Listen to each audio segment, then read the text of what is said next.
News. Stay informed. Stay connected. These politicians are hypocrites. You can blame this directly on the government. News Talk KVNU.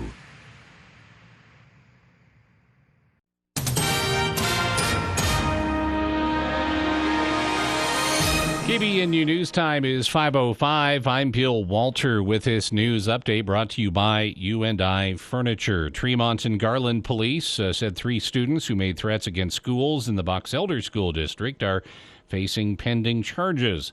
2 of the threats were made late Sunday night, causing the school district to transition classes to online Monday morning at 8 different schools, including elementary schools. Box Elder School District officials said the suspects behind the threats will also face consequences for violating the safe school policy. On Monday afternoon, police determined there were no further threats to the schools, and the district made the decision to resume classes today with a greater police presence at all affected schools. Police said the students who made the threats Sunday night via social media told investigators they did it as a joke. The first threat surfaced on Friday when someone scribbled an image of a gun and the date 12/13/21 on a bathroom door at Bear River High School. The case is still under investigation, although police have persons of interest. A student took a photo and posted it on social media. Police report the threats made on Sunday night showed up on Snapchat. One of the posts showed a student holding a gun with a caption that said he'd use it to defend himself at school on Monday. The weapon in the photo was later determined to be an airsoft gun. The second Snapchat post indicated there would be a bomb threat. Police determined one student took another student's photo and used it in the post. The police department sought help from other law enforcement agencies with bomb-sniffing dogs. They swept the affected schools and found there were no explosives anywhere. In a statement, Steve Carlson, superintendent for Box Elder Schools, said making a decision to shut down schools is difficult, but given that the Sunday threats happened in the middle of the night, there was no way to investigate the threats thoroughly before classes were to start on Monday. He said the impact of the threats was great as some students suffered emotional trauma. Parents had to stay home from work to be with their kids, and many children missed school breakfast and lunch. Carlson explained the students who made the threats will face consequences, possibly ranging from suspension to expulsion per school policy. KVNU News Time is 5:07. KVNU weather, we have a winter storm warning in effect and from 8 o'clock this evening till 11 o'clock Wednesday morning. This now does take in the Cache Valley, Utah portion, also eastern Box Elder County, the northern Wasatch Front, Salt Lake Valley as well. Total snow accumulation of 2 to 5 inches on the valley floor, 4 to 8 inches along the benches. It obviously will impact travel, which could be very difficult. Slow down and allow more time to reach your destinations. Roads may appear to be snow-covered, but have a layer of ice underneath. So rain changing to snow later on tonight. And then tomorrow, cloudy, slight chance of snow in the morning, but by afternoon it's cleared off. Partly cloudy skies. It is going to be much colder, upper 20s for the high. It's been to 53. Right now it's 44 at KVNU. KVNU weather brought to you by Maple Creek Ranch. Find your piece of paradise just 35 minutes from Logan. Live near wilderness areas that provide endless riding and recreational possibilities. Visit maplecreekranch.net.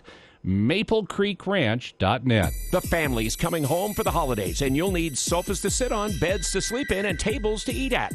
Upgrade your furniture for less than you think at U&I Furniture. Their #1 selling mattress is a Therapeutic Queen mattress for $399. An upgrade to a Maloof for only $599. Take home a good deal on an American-made sofa love or recliner from Franklin, Southern Motion, Broy Hill, and Lane. And their most popular dining set seats 6 with 4 chairs and a bench for $899.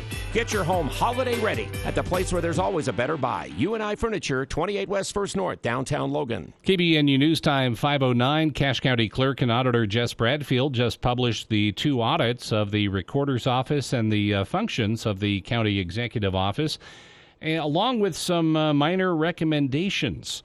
On KBNU's monthly County Hour last week during For the People, Cache County Executive David Zook voiced his approval of the audits. I'm glad we did those. Like you said, this is an important thing, especially with government. And I hate government waste. That is one of the things that bugs me the most, drives me crazy. Sure. So I want to make sure if we have things that we're doing that are inefficient, that are wasteful, that we stop that. Zook said the audits are useful as there are several newly elected officials this year, himself being one of them. And Devron Anderson, our recorder, is one. And both of us volunteered to be the first audits to be performed by our new clerk auditor, Jess Bradfield. And we both said, hey, we're new in these offices. If there are things that our offices are doing that are incorrect, illegal, inappropriate, inefficient, whatever, we want to identify them. He said greenlighting the internal audits was on his to-do list when he took office. KBNU News Time is 5:11. For more details on these and other stories, visit CacheValleyDaily.com. News Talk KVNU. At Winco, we do everything to save you money with low prices and top quality products throughout the store. Big savings on fresh meat, produce, seafood, and deli. And even bigger savings in our huge bulk item section. At Winco, there's never a membership fee to shop top quality products at low prices. Now open in Logan at 1341 North Main Street. If you think it's expensive to hire a professional, just wait until you hire an amateur. Why the heck is the roof leaking? Larry, you said you got it fixed. I thought it was fixed, Donna. Everything was fine until it started raining. Larry, that's the point of fixing the roof, is so we can actually live here when it's stormy outside. This is David with Roof Rescue. Our experienced roofing team is tried and true and will fix your roof guaranteed. Visit roofrescueusa.com to schedule your free roof inspection. Roof Rescue, providing watertight peace of mind. Every 2 minutes, a child becomes a victim of sex trafficking in the U.S. And you know what our greatest weapon against child trafficking is? It's our children. It's time to act with PACT. PACT works to teach students to identify the warning signs of child trafficking so they can help other vulnerable kids around them. Students can sign up for PACT's online training program to stop child trafficking. Go to pact.city to sign up for the 1-hour course today. We declare not one more victim. Feels like Tuesday. Tuesday has no feel.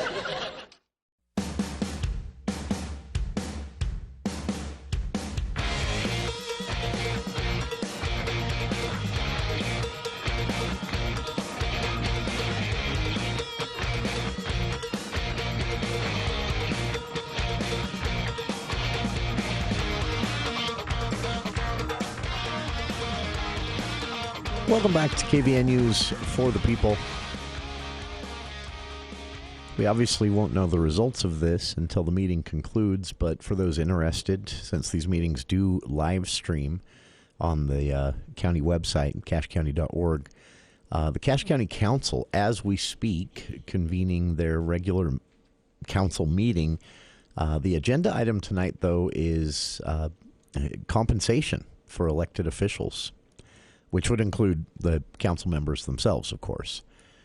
This was first discussed, most recently at least. It's discussed regularly throughout the state in every county. But in December 2020, this issue first came up. There's a few triggers that can bring this to the attention of a council or in other parts of the state, a county commission, and they'll discuss it and review it. In December of 2020, they punted. They basically said, we're not saying this doesn't need to happen. We're not going to do it now.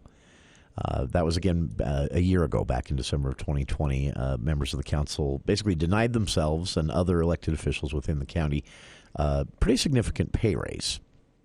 It was a split vote then as well, worth pointing out. That was the last meeting of the year in 2020. Same thing about to play out here again. Not the split vote. I don't know how this vote tonight will come down. But Charlie Schill at CacheValleyDaily.com reporting that what's on the agenda tonight at the county council meeting, which again got underway about 15 minutes ago.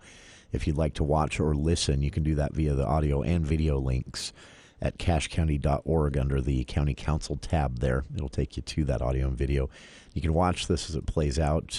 Current compensation level, Schill reports. Again, this is at cashvalleydaily.com. I've linked to it on our Facebook page. Current compensation level is $12,925 for council members and $14,725 for the council chair.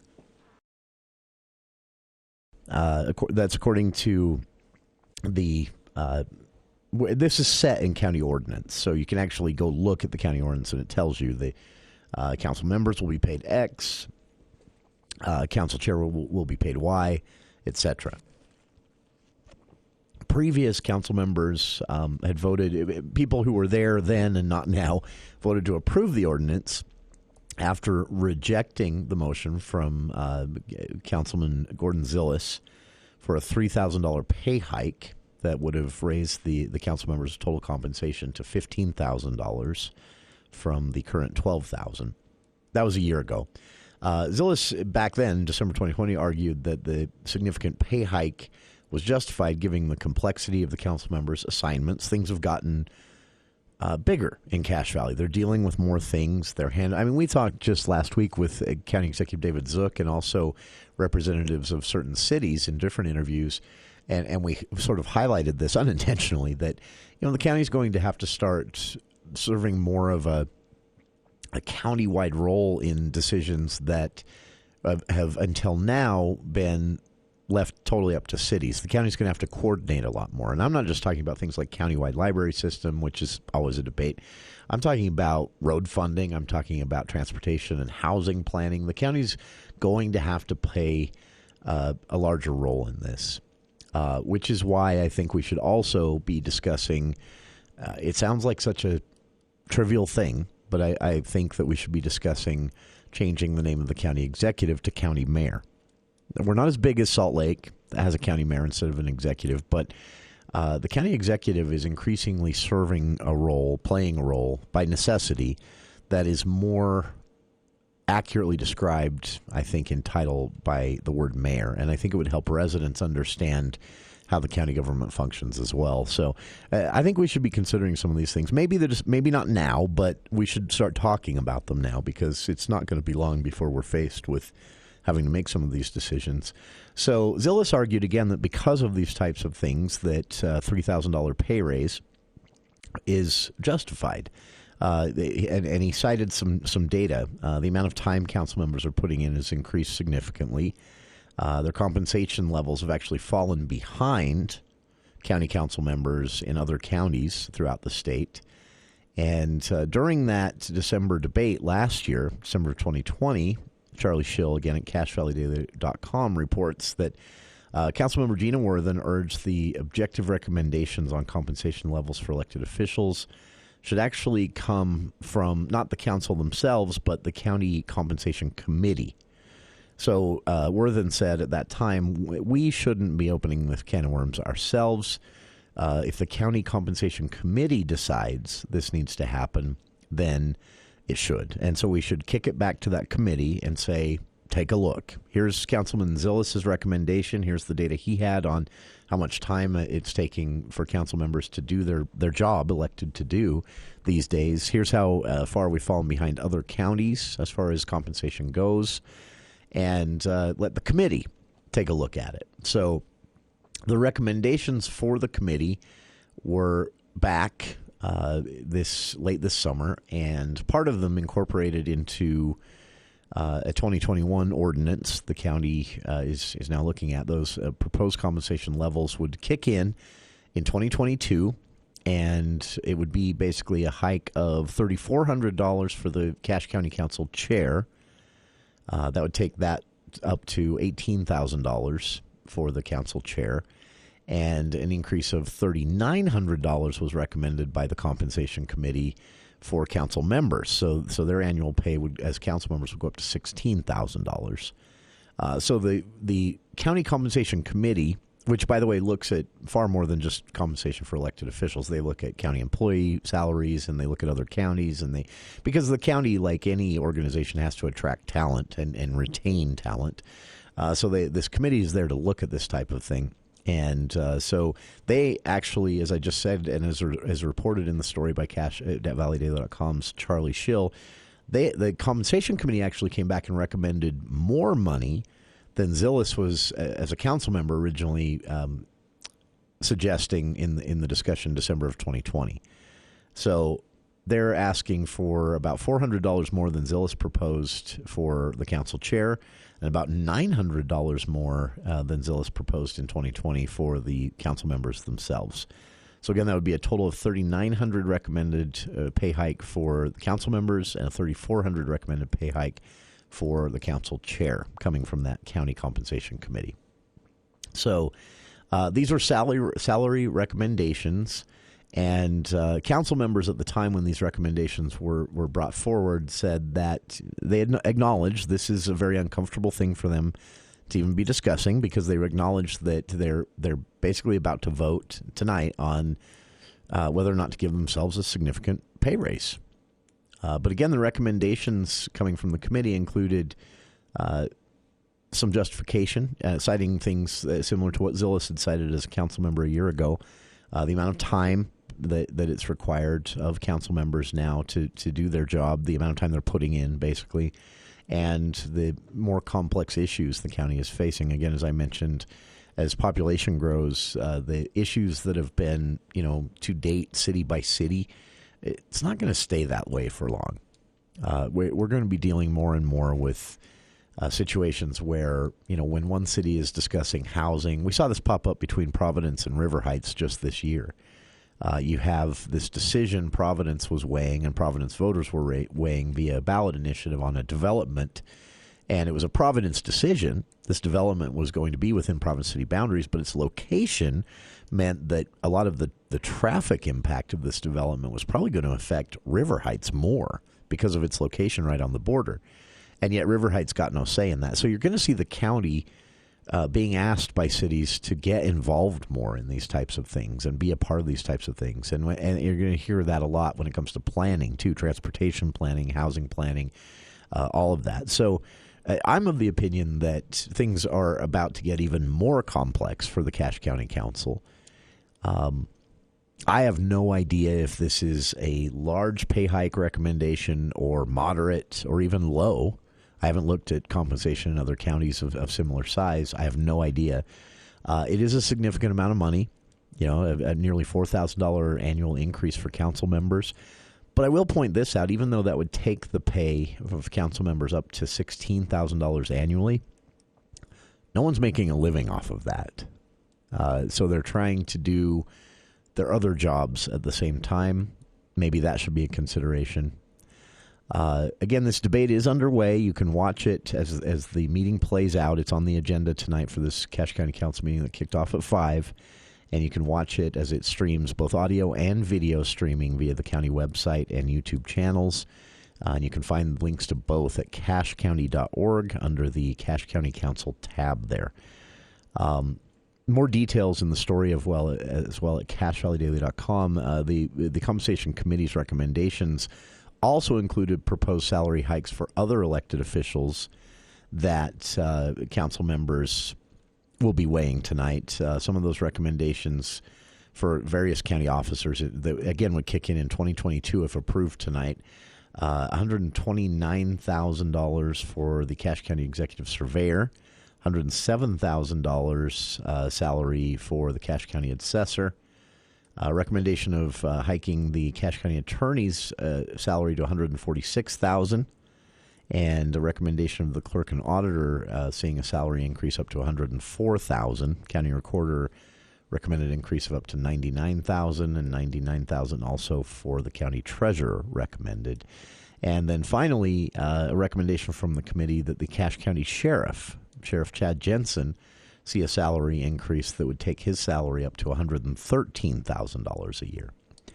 Councilmember David Erickson, though, during the discussion in 2020 and when these recommendations came back this fall from the committee, observed that he pointed out, he said, the President of the United States receives no pay raises at all during his term of office, and wondered if elected officials shouldn't have to be satisfied with the compensation level that they entered into upon election. suggesting, and some other counties have done it this way, by the way. So a debate and vote over compensation will play out, but to remove that uncomfortableness that county council members have expressed on having this discussion and vote tonight, they vote to increase the salary, but it doesn't kick in until the next term begins. So they're not technically increasing their own salaries, and it gives voters a chance to decide if they get reelected to the position, which would now pay more in the next election. So that's an option suggested again by Councilmember David Erickson for the county council tonight. They could vote to increase all these salaries for the county sheriff up to $113,000, almost $114,000, county attorney up to $146,000, and their own salaries up $3,400 or $3,900.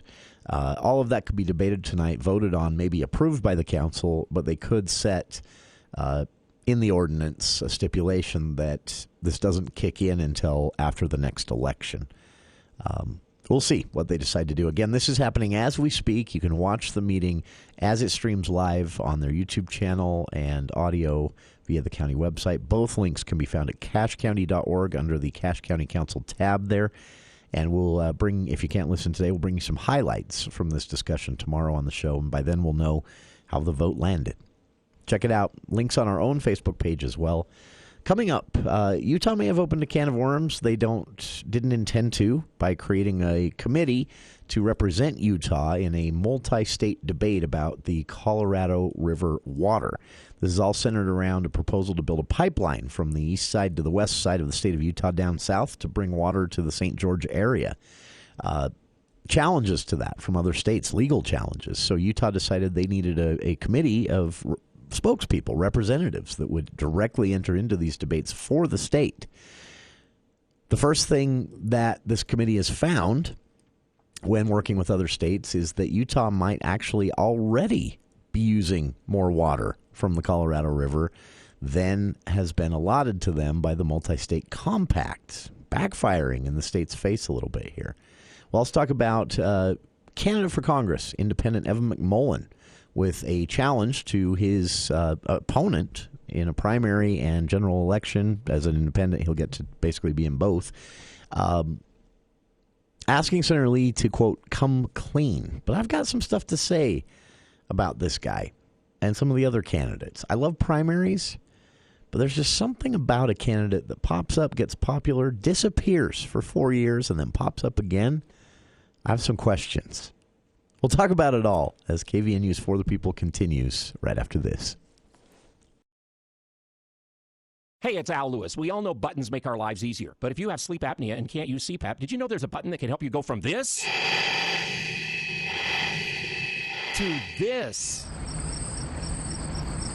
It's called Inspire. It's a small device that works inside your body with just the click of a remote. That's right, a button. If you struggle with CPAP, great sleep awaits at InspireSleep.com. Inspire. Sleep apnea innovation. No mask, no hose, just sleep. Inspire is not for everyone. Talk to your doctor to see if it's right for you. And review important safety information at InspireSleep.com.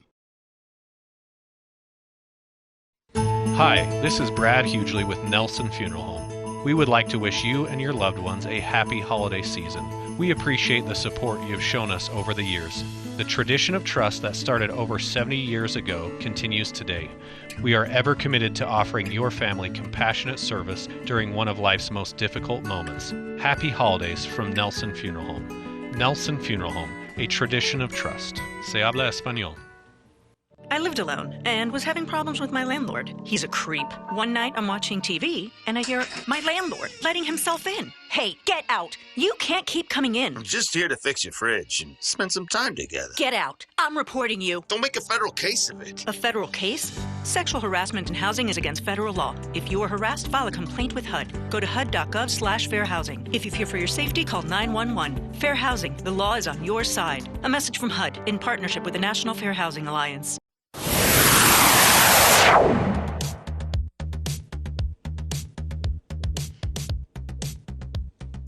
Coming up, an announcement today in Salt Lake City with USU President Noel Cockett and Governor Spencer Cox joining together in a joint press conference announcing a new report and new school of research at Utah State University, hoping to make our public policy debates better informed when it comes to water, land, and air issues.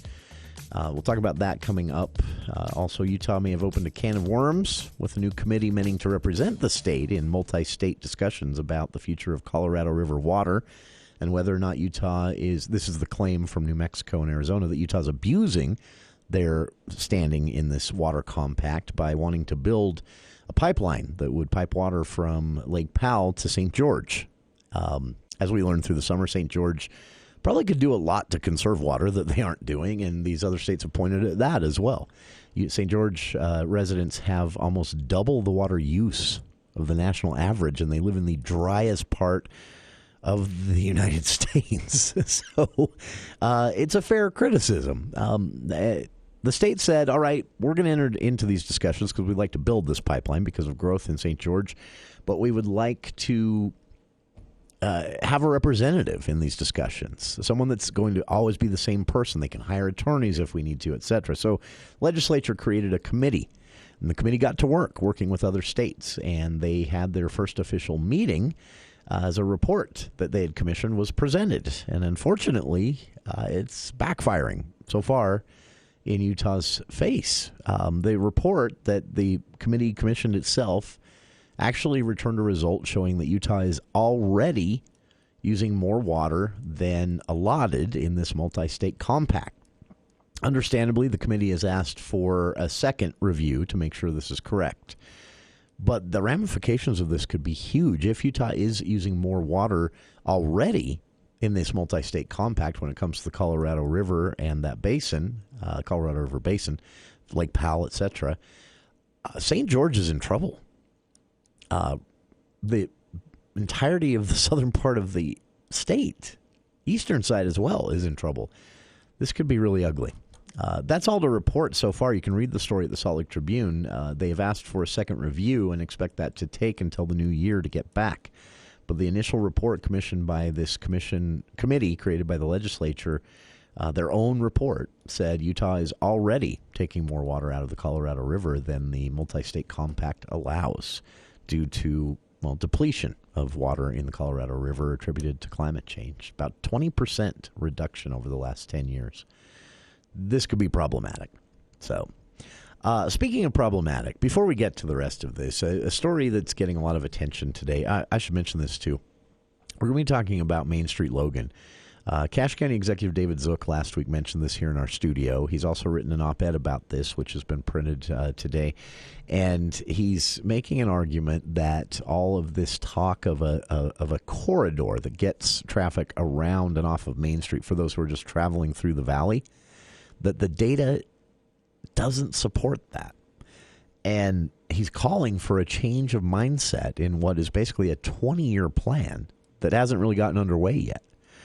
We'll talk about that. I am so excited to see someone finally say this. So that's coming up later on, as well as this announcement from Governor Cox and USU's President Noel Cockett, which is going to be big for public policy. But a little mini rant here. Let me first say that I actually like this guy. I've met him a couple of times. We've never had him here in the studio, but when he was a presidential candidate in 2016, I had a chance to meet with him and interview him on campus at Utah State University. Very nice guy, and I personally found him to be very sincere in his aspirations. That was just my personal take, and I feel like I'm a good read of people. But I thought he was very sincere. And in the end, of course, he didn't make much of a dent in the presidential election in 2016, but he did place very well here in Utah as an independent candidate and basically the first famous, I guess you'd say, never-Trumper, as we call them now. And he is back. And that's where one of my eyebrows goes up. He's back as a Senate candidate here in Utah. He's running as an independent in the race to unseat Senator Mike Lee. Now, Senator Lee, as we've discussed and as we've visited here on the show with some of the candidates, we haven't spoken with Ali Ism yet. We have spoken with Becky Edwards. We'll be speaking with Senator Lee himself soon, not until the new year, but when the elections officially get underway. But Senator Lee has attracted two intra-party challengers, two Republicans who are going to try and unseat him both through the caucus convention system, where I predict they'll be unsuccessful. He's very popular with GOP delegates, at least. And then they're going to have the ballot option, collecting signatures, getting their names on the ballot, and let just general registered Republicans in the state decide in a primary. After that, one of these three people, Aliism, Becky Edwards, or Mike Lee, will go up against both, well, and maybe a Democrat. We don't know. There's some pressure on Democrats to sit this one out. I actually saw an op-ed in the Salt Lake Tribune begging the Utah Democratic Party to not field a candidate in this race because that would be the Democrats' best chance of unseating Senator Mike Lee. I don't know if there's any science behind that, but that was this one person's opinion, and it's interesting to see how this shakes up. But either way, Senator Lee will face off against two Republican intra-party challengers in a primary, and then he will go into the general election against, for sure, an independent candidate, Evan McMullin. Ran for president in 2016, wasn't successful, but did place pretty well on the ballot here in Utah. He got tens of thousands of votes here in Utah, even though he ran basically a 3-month campaign. Here's where, and again, I met him in 2016, had a chance to interview him 3 times here on the show, and it was nationwide coverage of this because it was noteworthy that this independent candidate was running in Utah, of all places, second reddest state in the nation, and getting a lot of support. So understandably, it was a news story. So we spent some time on it, had a chance to meet him again, found his aspirations, in my opinion at that time, sincere. I didn't see this guy as a grifter or an opportunist. I saw him as someone that was very concerned about what was happening within the Republican Party, and which he'd been a registered Republican his entire life until running as an independent. And again, I found him sincere. Then he disappears for 4 years. Poof, nothing. Not a thing to say. No machine building as counter candidates usually do. No fundraising. No. A few tweets here and there, a few interviews on the cable news networks here and there. He's been on Fox a lot. He's been on CNN a lot over the last 4 or 5 years. But no campaigning, no party building, no building up of other candidates. And then boom, he's just back, running for Senate this time, and playing off of his name recognition. It's a fair game. There's nothing unethical about him doing this, but it just, I don't know. It makes me uncomfortable. Whenever anyone just pops up out of nowhere, makes a splash, gets some name recognition, then disappears for 4 or 5 years, and then comes back and wants to do it again. I don't know. I'm looking forward to getting a chance to interview McMullin here on the show, and we'll do that at as the new year begins and the campaigns really get underway. And I'm going to ask him about this. I'm going to ask him about just silence after a really aggressive 3-month-long presidential campaign. And then just silence for 4 or 5 years and now back. Anyway, the reason McMullin's in the news today is he issued a statement that Deseret News picked up on and has made quite a bit of hay about. The statement from the Mullen campaign is that they're basically saying Senator Mike Lee, with recent reports, revelations of text messages between members of Congress and White House staff heading up to and during the day of January 6, 2021, known as the January 6th insurrection, when folks stormed the Capitol, broke windows and doors down, threatened members of Congress, trashed offices, all because a fair and free election played out. That's what was the weirdest thing about it. McMullin says that with recent revelations in the news, Senator Mike Lee was obviously involved to some extent and needs to come clean. He said our democratic republic, government accountability, and our democratic republic, government accountability and the preservation of freedom in America all depend on upholding fair and free elections. As Utahns, we must ensure that all of our representatives in Washington jealously guard the people's power to choose their own leaders in these free and fair elections, and those who undertake, permit, or defend efforts to undermine elections must be held accountable. And he's calling on Senator Mike Lee to, quote, come clean with the public on his conversations and involvement with White House officials leading up to and during the day of January 6, 2021. Agree or disagree with that? I'm going back to the same thing. It makes me uncomfortable. This guy disappeared for 4 or 5 years after running for 3 months, he ran a decent presidential campaign. Got more votes than I thought he'd get after a short campaign. and then just nothing, and then back with these aggressive statements. I don't know. Like I say, I look forward to talking to him about it, and I'll ask him these questions in person when we get a chance to have him here in the studio. Curious what our listeners think, of course. 753-5868. On the other side, big announcement today on a new school of research here at Utah State University that Governor Spencer Cox says will make public policy on land, water, and air issues much smarter. An op-ed from Cache County Executive David Zook saying all of this thought and work and research and planning that's gone into a corridor to allow traffic to bypass Main Street Logan, the data, Zook says, doesn't actually support that being a good idea, which is interesting and against the conventional wisdom here in Cache Valley. We'll talk about it all right after this look at the news with KVNU's Bill Walter.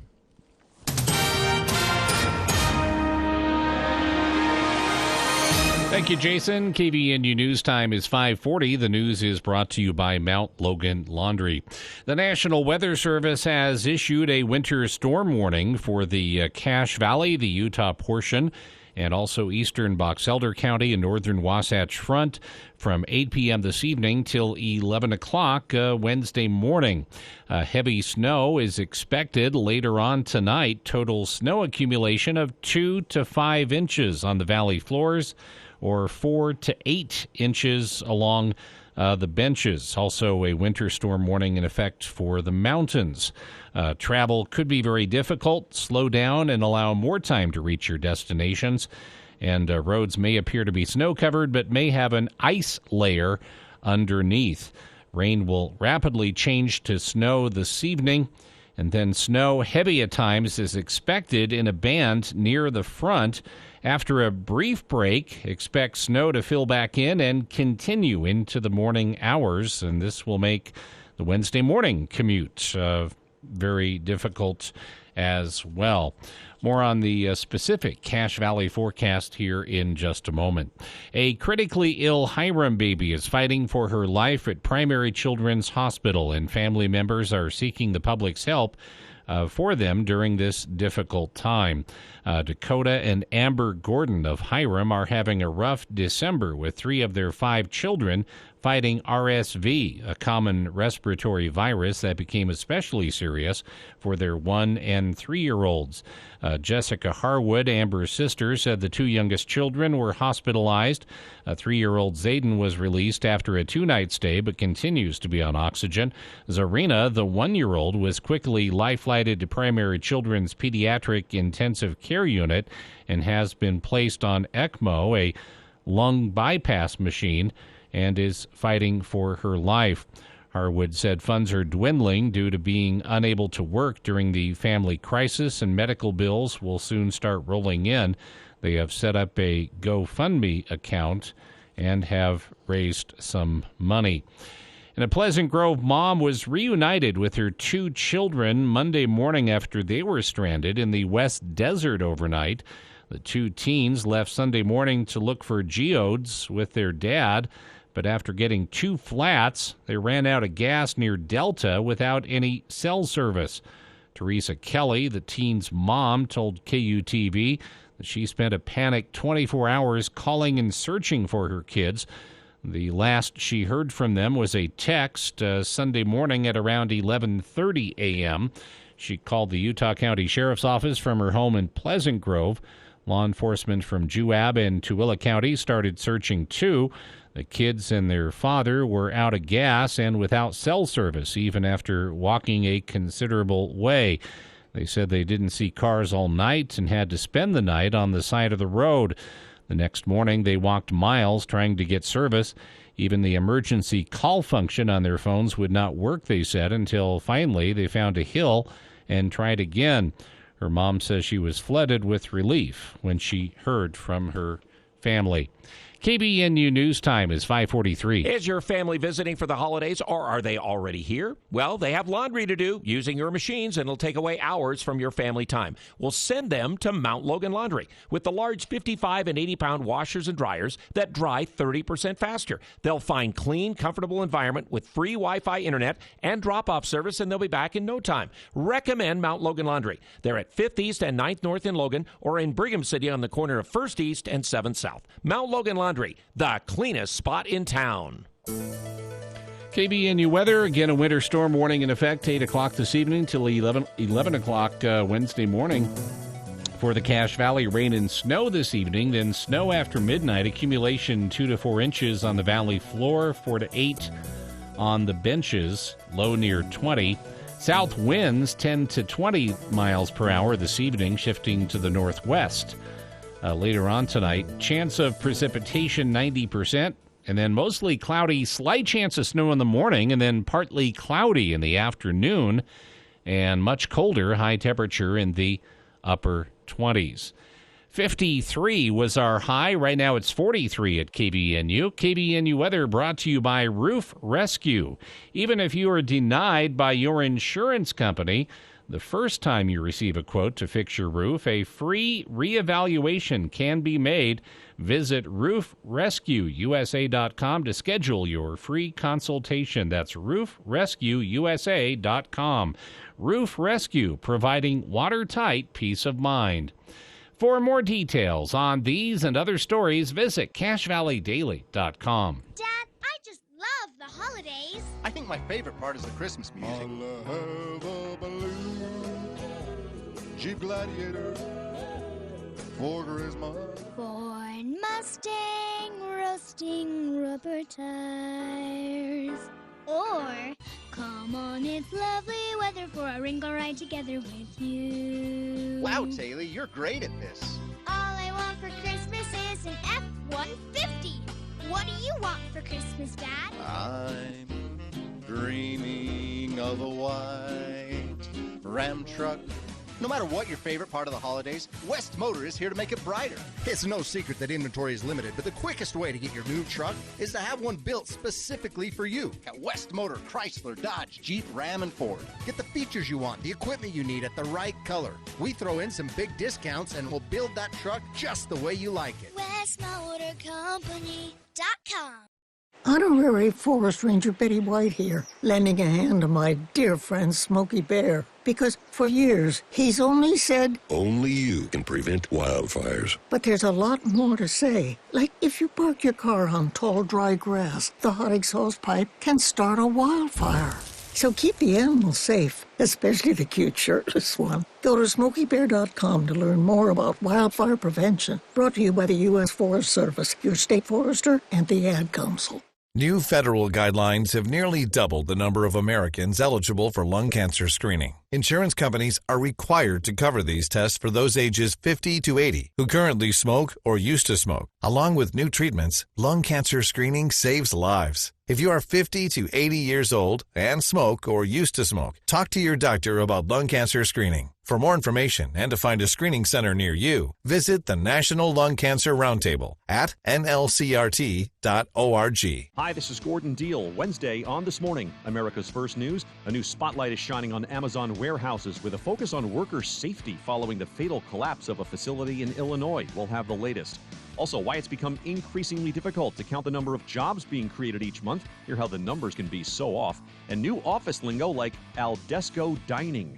Wednesday on This Morning, America's First News. From 4 to 6 on News Talk KVNU, 610 AM and 102 FM. Your station for news and talk. Reach the Sheriff's Department Civil Processing Division.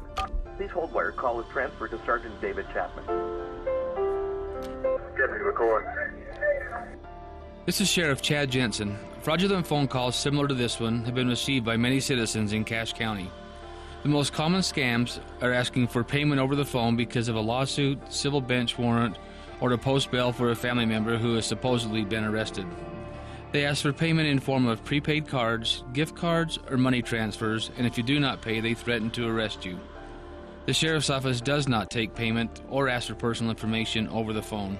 These types of scams often use internet phone numbers which are nearly impossible to track.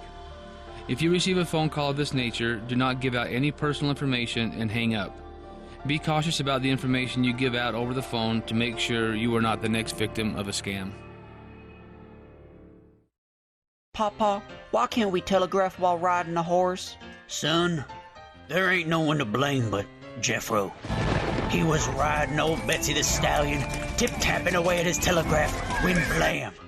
Ran right into the side of the saloon. Well, if Jeffro can't do it, neither should you. Don't text and drive. visit stoptextsstopwrecks.org. A message brought to you by the National Highway Traffic Safety Administration, Project Yellow Light, and the Ad Council.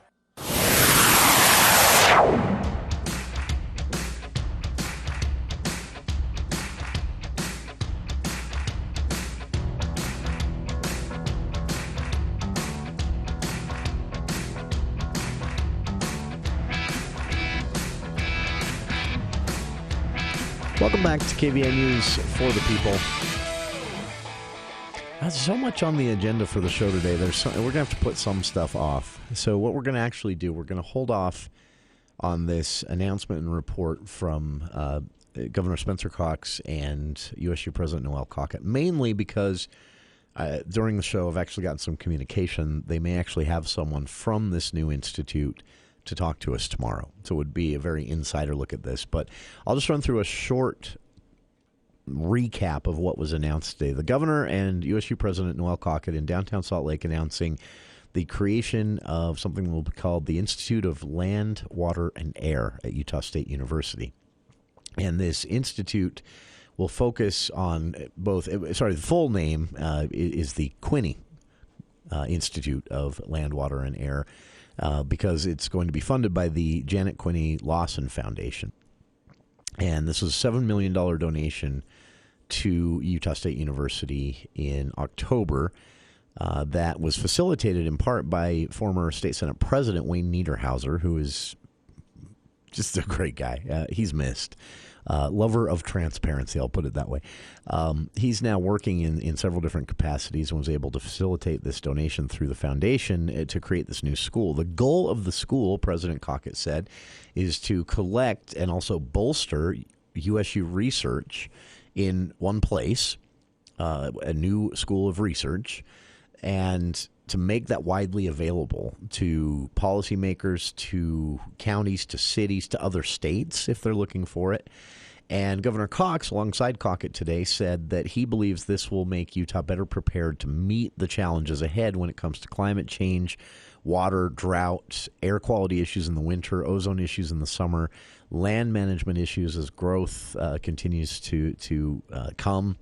And he said research at Utah State University provided several examples, one that I mentioned at the very start of the show, involving water saturation around reservoirs that was very helpful, the governor said, for policymakers ahead of the upcoming session. Alongside this, USU released a report called the 2021 Report to the Governor on Utah's Land, Water, and Air. And Cockett, during the event today, said research now and in the future years will have the ability to provide context on all of this. So what was in the report? Well, you can download this a couple of different ways. I've linked to it on our Facebook page.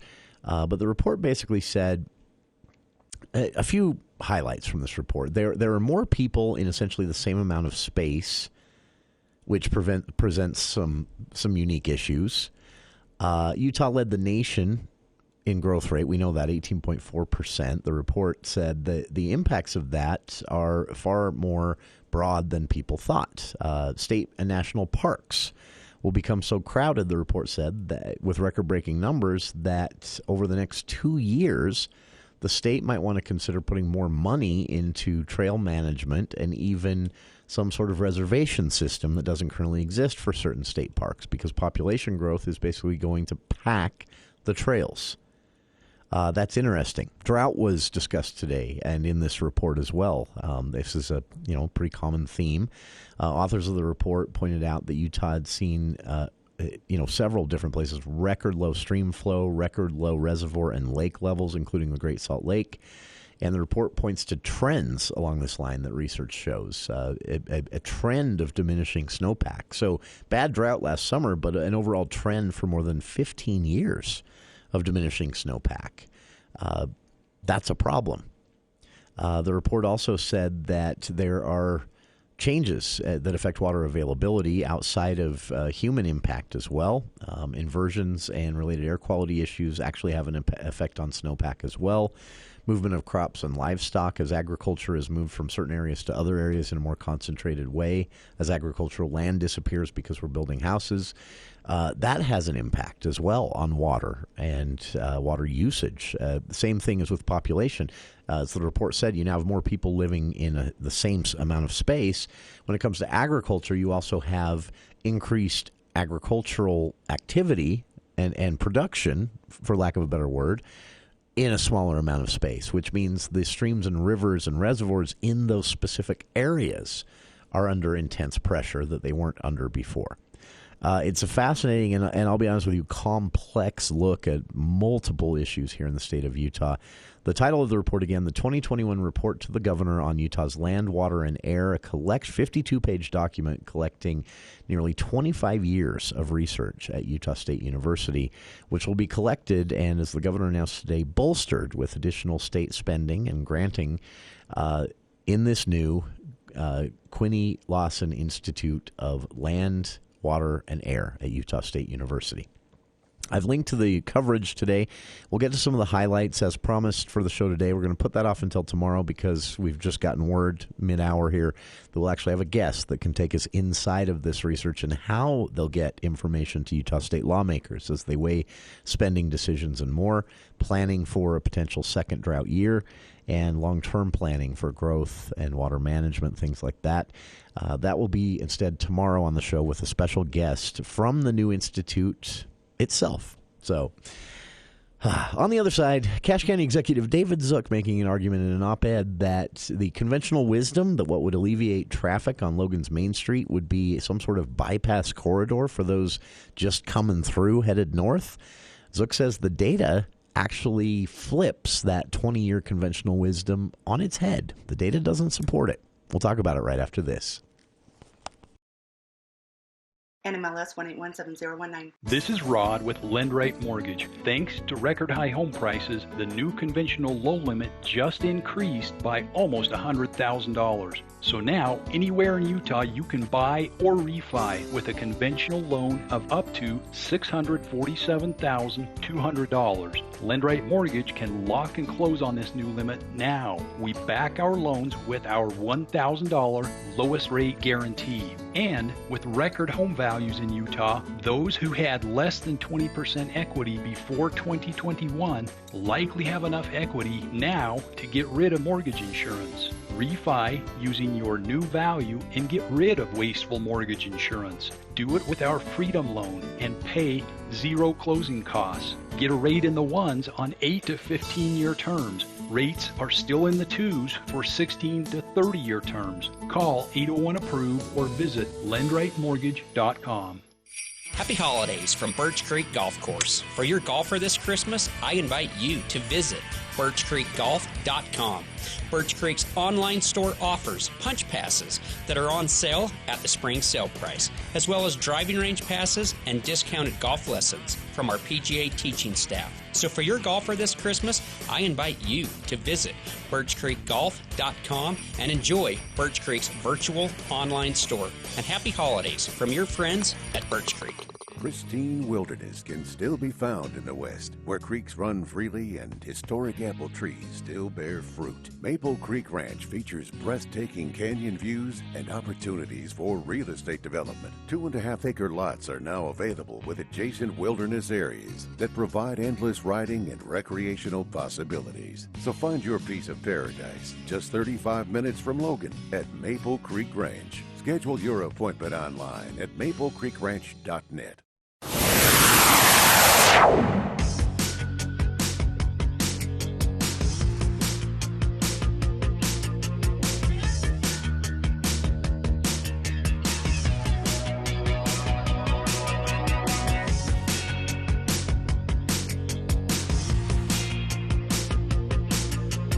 Wrapping up today's show with not enough time to do this justice, so maybe we'll get back to this one again tomorrow. An op-ed from Cache County Executive David Zook that kind of piggybacks on some comments he made here in our studio last week during our county hour. When it comes to working with UDOT and planning for the future of Logan Main Street, traffic in Cache Valley in general, the conventional wisdom for my entire lifetime has been that what would really alleviate traffic is a bypass corridor that would allow people just coming through to just skip Main Street entirely and head on north to Jackson or Idaho, wherever they're headed.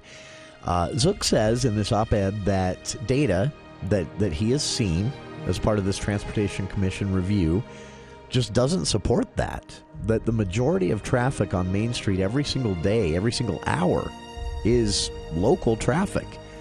He argues that the data actually suggests more minor changes to Main Street that would affect traffic flow, cough, cough, physical medians to stop all of you from turning left onto Main Street. I guarantee that would be a 20% improvement at least. I don't know if it's 20%. Zook argues, not that specifically, but that some minor changes like that might have more of an impact than a bypass corridor, which would cost hundreds of millions. We'll talk about it in more detail tomorrow. Direct link with Governor